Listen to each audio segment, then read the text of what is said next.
Represents Glasgow, Scotland. Fighting out of the blue corner, this man stands 5 feet 11 inches tall and weighed in at 155.6 pounds.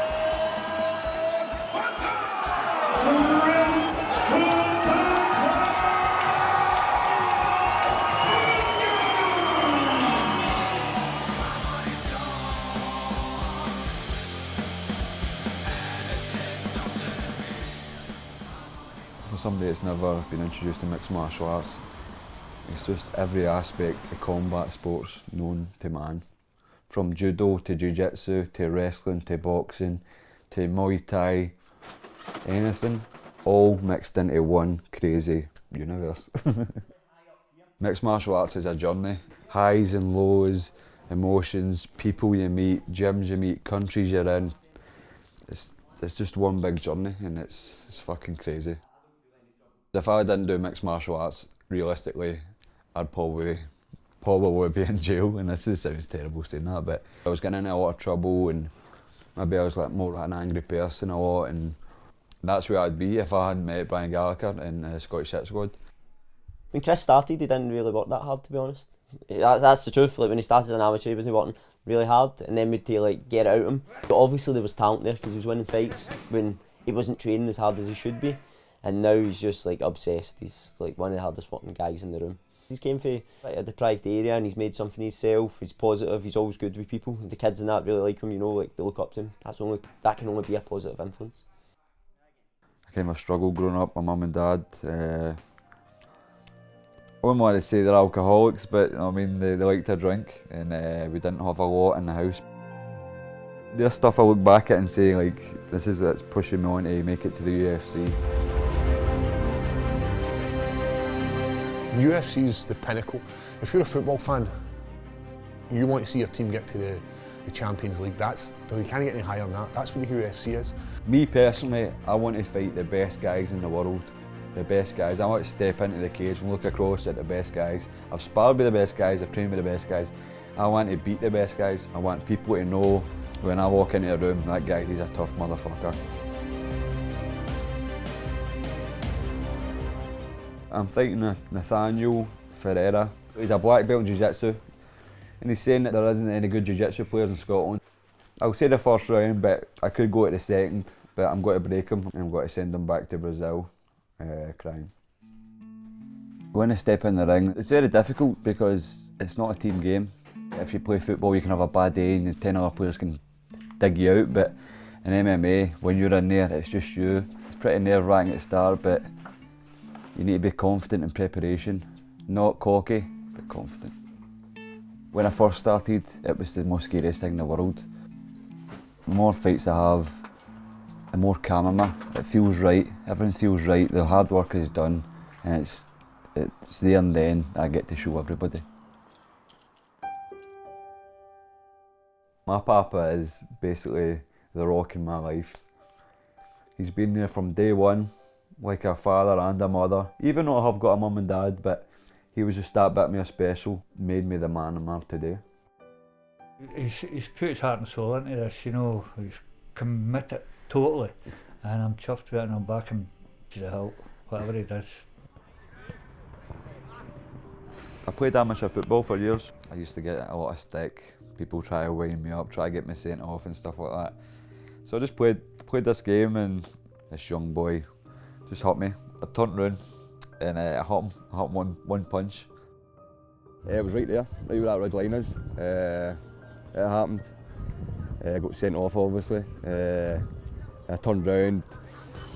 When I seen him take a seizure, I was just instantly thought, just things were going through my head because he was in a bad way, and I just think if the worst happens, I could have passed away and then my life would have been over. I'd have been in prison and just my life would have went a totally opposite way.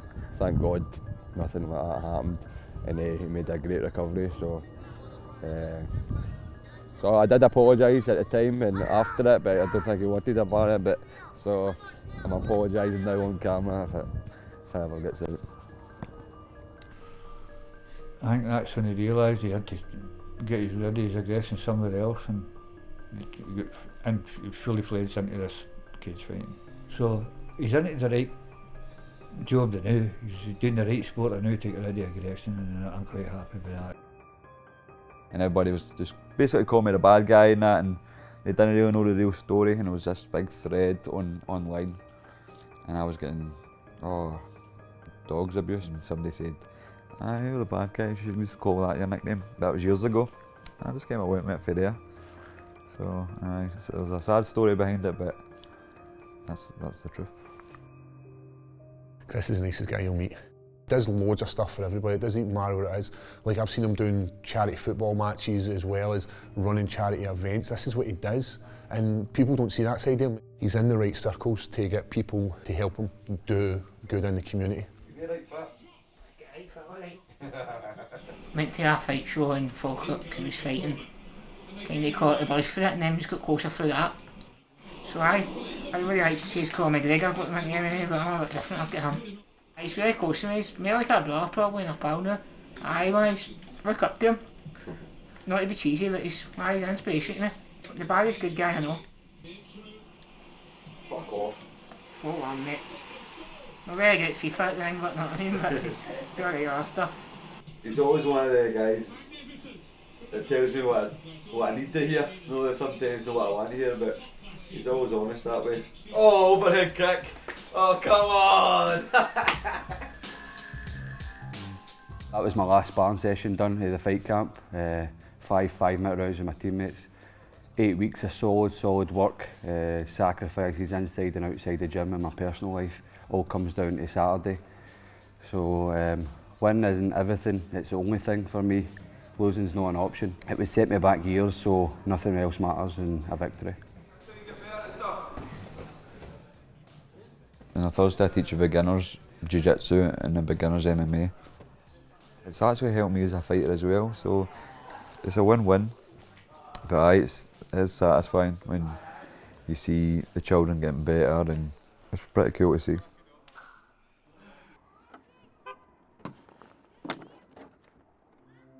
Tonight I'll probably go in for 40 minutes to an hour, around about then. I like to usually do that the night before I weigh in. Gets that wee extra bit off, sets me up for the morning.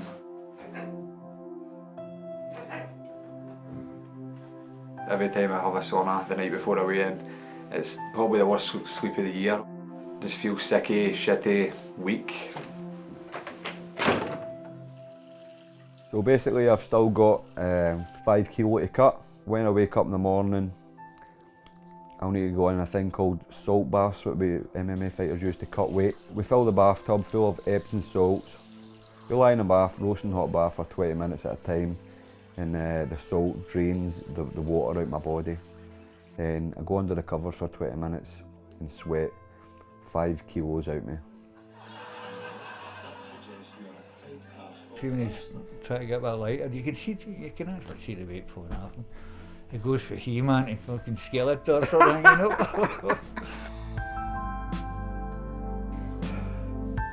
My stomach starts cramping up. My lips shut over. I need to spit, I can't swallow, so it's just like my body fighting against me.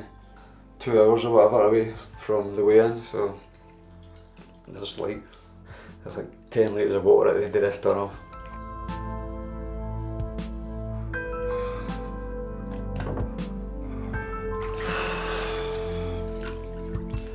Ah, come on man, come on. It feels fucking shit.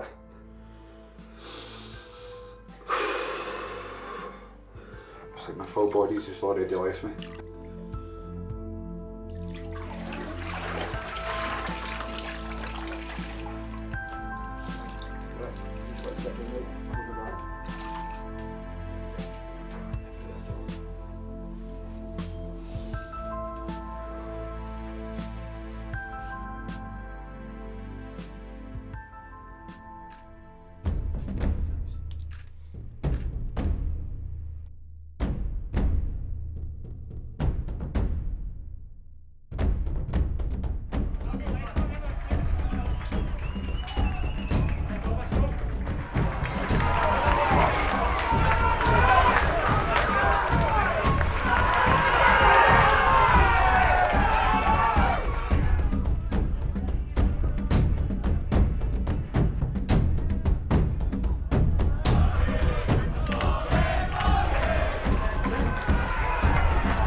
In the red corner, Chris Bungard.